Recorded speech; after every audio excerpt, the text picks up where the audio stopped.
Énergie mécanique d'un pendule pesant. Un système S est composé d'une sphère pleine, homogène, de rayon R égale 2,5 cm et de masse M égale 100 g, soudée à l'extrémité A d'une tige homogène de même masse et de longueur L égale 10 fois R. Le système S peut tourner sans frottement autour d'un axe θ horizontal passant par l'autre extrémité de la tige. 1. Calculer le moment d'inertie du système S par rapport à l'axe δ. 2. On écarte le système S de sa position d'équilibre stable de l'angle θ égale 60 degrés et on le lâche sans vitesse initiale. On choisit EPP égale à 0 au niveau de G0, position d'équilibre stable de centre d'inertie du système, coïncident avec l'origine de l'axe OZ orienté vers le haut. Et on prend G égale 9,8 N par kg. Calculer la valeur de la vitesse angulaire lorsqu'elle passe par sa position d'équilibre stable. 1. Le moment d'inertie du système S.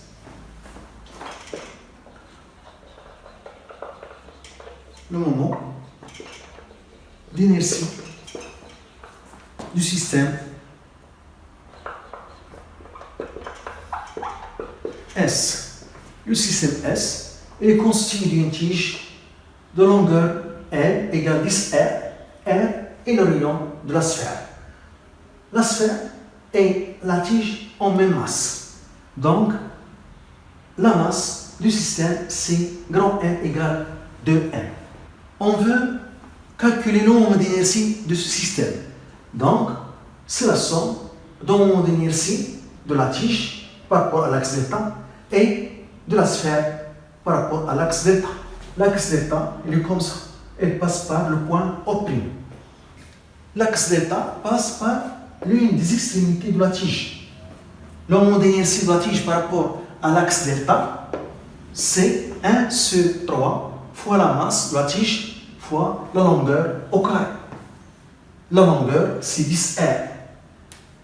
L égale 10 R. R est le rayon de la sphère. Donc le moment d'inertie, G delta du système, est égal. Le moment d'inertie de la tige, c'est 1 sur 3 M L carré. Le moment d'inertie de la tige par rapport à un axe delta passant par l'une des extrémités, plus le moment d'inertie de la sphère. Le moment d'inertie de la sphère, son moment d'inertie par rapport à un axe delta, qui est un axe de symétrie.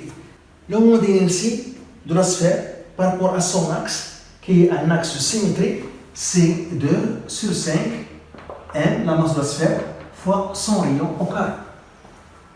Ça, c'est le moment d'inertie par rapport à l'axe de la sphère, qui est un axe de symétrie. Maintenant, on veut le moment d'inertie par rapport à l'axe θ, qui se trouve ici, l'axe de rotation. Donc, le moment d'inertie de la sphère par rapport à cet axe θ, c'est le moment d'inertie par rapport à son axe de symétrie, qui est 2 sur 5 mr au carré, plus la masse de la sphère fois la distance entre O' et J2 au carré. Cette distance, O'J2, c'est 10R plus R, c'est 11R. La longueur de la tige, c'est 10R plus R, c'est 11R. Donc, on calcule le moment d'inertie de la sphère par rapport à l'axe δ qui se trouve loin de l'axe de la sphère, l'axe de symétrie, avec cette méthode.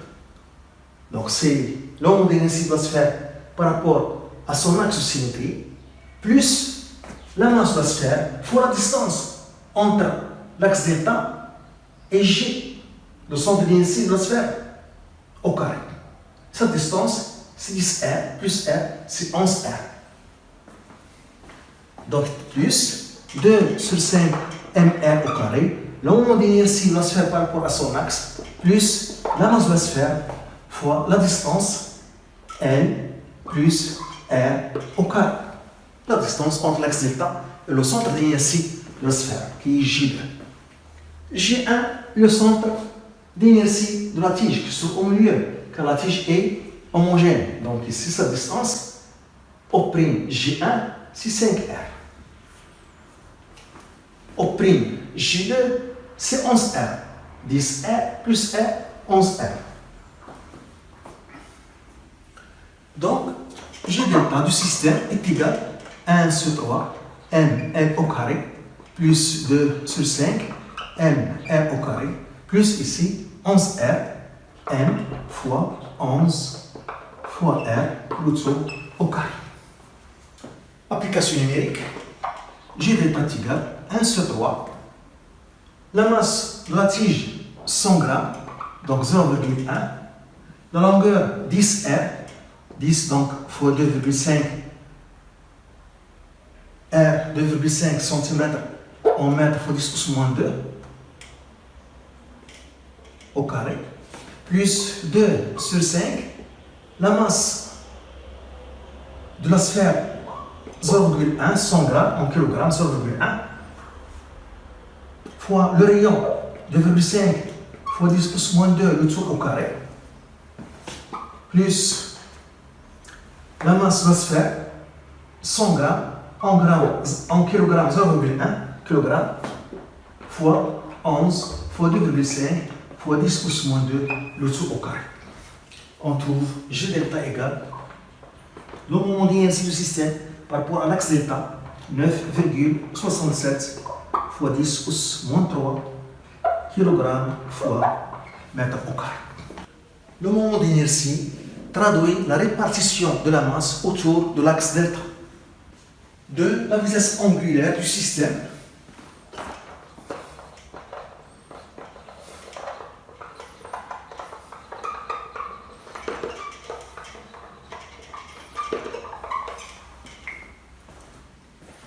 On a ici G1, c'est le centre d'inertie de la tige, il se trouve au milieu de la tige, car la tige est homogène. G2, le centre d'inertie de la sphère. G, le centre d'inertie du système. On va appliquer la conservation de l'énergie mécanique.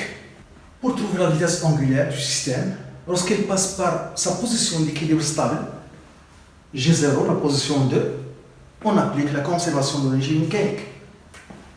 L'énergie mécanique du système est égale à une constante, en absence de frottement. En absence de frottement. Car le système, au cours de son mouvement, est soumis à son poids et à la réaction R. En absence de frottement, R ne travaille pas. Car le travail de R est égal à 0. Le poids P travaille. Le travail du poids P est égal à moins delta E P. Le travail de poids P est égal à l'opposé de la variation de l'énergie potentielle de pesanteur. Pour le système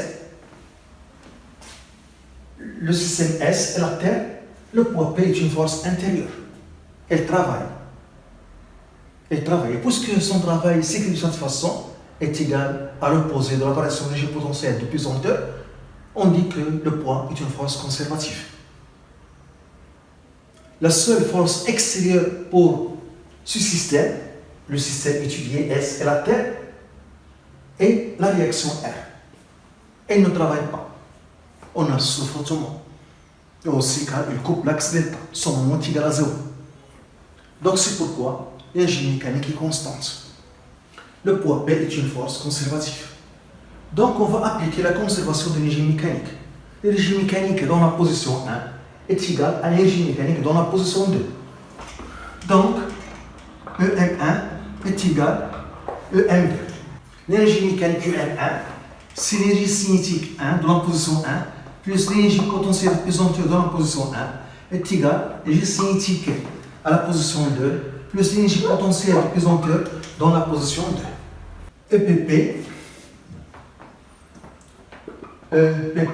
est égal à N fois G fois Z plus une constante. EPP est égal à plus N fois G fois Z plus une constante, car on a choisi l'axe opposé orienté vers le haut. Donc on doit voir Lorsqu'il augmente, EP augmente. Z, c'est l'ordonnée de centre d'inertie du système. G, il se trouve ici, c'est sa distance. G1, c'est le centre d'inertie de la tige, au milieu de la tige. G2, le centre d'inertie de la sphère, il se trouve ici, à la distance 11R de l'axe delta. Et Z, toujours Z, c'est l'ordonnée de centre d'inertie du système, du corps.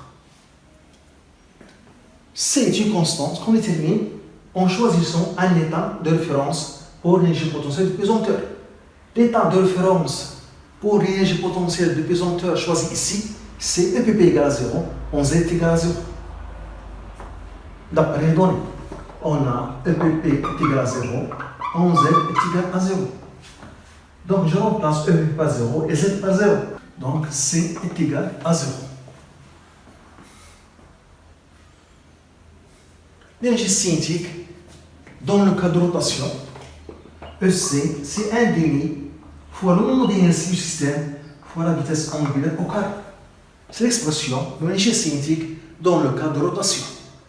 Donc on a EM1 est égal à EM2, la conservation de l'énergie mécanique. L'énergie mécanique dans la position 1 est égale à l'énergie mécanique dans la position 2. EC1 plus EPP1 est égal à EC2 plus EPP2.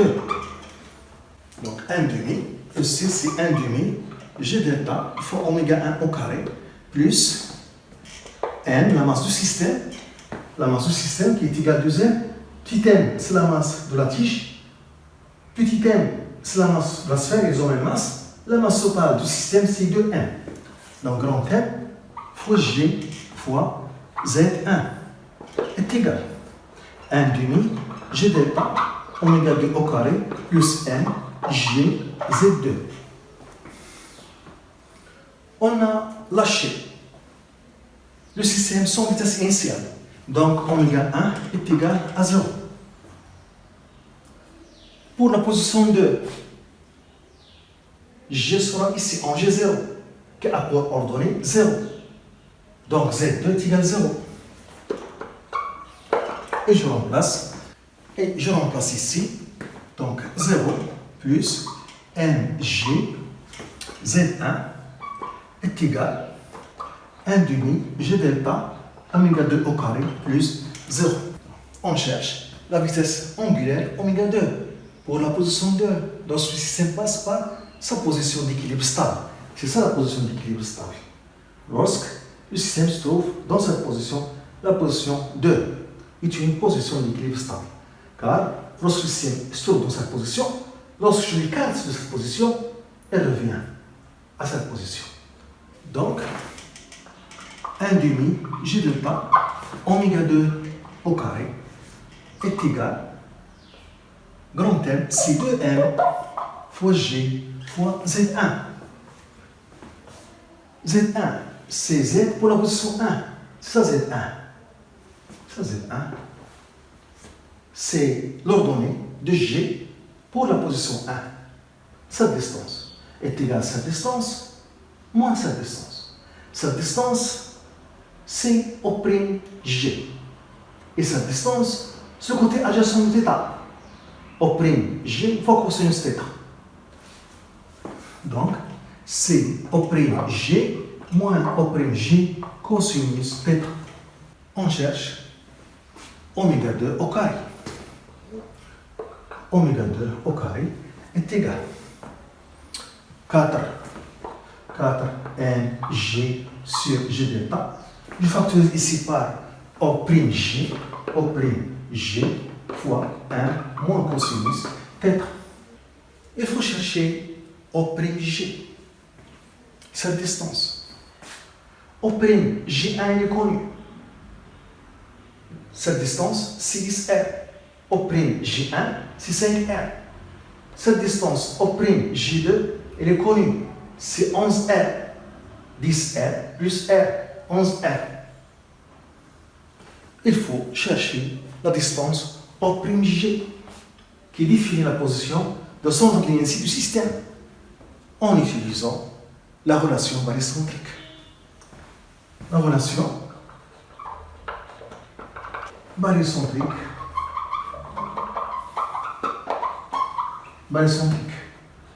M1 plus M2 fois OG au prime G est égal M1 au prime J1 plus M2 au prime J2. C'est la relation barycentrique qui définit la position de centre d'inertie du système. Connaissons la position de G1, de J2. On a choisi ici le point O' pour simplifier le calcul. On voit sur le schéma que ces vecteurs O'G, O'G1, O'G, O'G1, O'G2 ont même direction et même sens. Donc on peut passer à l'écriture en module. Donc M1 plus M2 fois OG est égal M1 O'G, O'G1 plus M2 O'G2. M1 est égal M est égal M. M1 est égal M2 est égal M. Donc, M1 plus M2 fois O'G est égal M1, la masse de la tige, fois O'G1 plus M2, la masse de la sphère, fois O'G2. Puisque les vecteurs O'G, O'G1, O'G2 ont une direction et un sens, on peut passer à l'écriture en module. M1 égale M2 d'après les données. Donc ici, c'est 2M. Donc 2M. 2M fois O'J qu'on cherche est égal. M1, c'est M. O'J1, c'est 5R. Plus M2, c'est M. O'J2, c'est 11R. On peut simplifier par M ici. Et 5R plus 11R, c'est 16R. Et divisé par 2, c'est 8R. Donc, on trouve O'G qu'on cherche ici est égal 8R. 8 fois R. Je remplace ici. Donc, oméga de O carré est égal. Donc, on aura 32R ici. 4 fois 8. Donc, 32R. Donc, 32 N fois G fois R sur G delta 1 moins cosinus θ. Donc, oméga 2, la vitesse angulaire, oméga 2 qu'on cherche, est égale à la racine de 32 N GR sur G delta fois 1 moins cosinus θ. Θ est égal à 60 degrés. Donc, application numérique, oméga 2 égale la racine de 32 M 100 g, 6,1 kg, G 9,8, R 2,5 cm, en mètres fois 10 pouces moins 2, 2,5 fois 10 pouces moins 2. 1 moins cosinus 60 degrés sur G delta qu'on a calculé dans la question 1. 9,67 10 moins 3. 9,67 fois 10 moins 3. Donc on trouve oméga 2 égale 6,4 radians par seconde. Donc le système S passe par la position d'équilibre stable, qui est la position 2. G passe par G0 avec cette vitesse angulaire, oméga 2, 6,4 radians par seconde.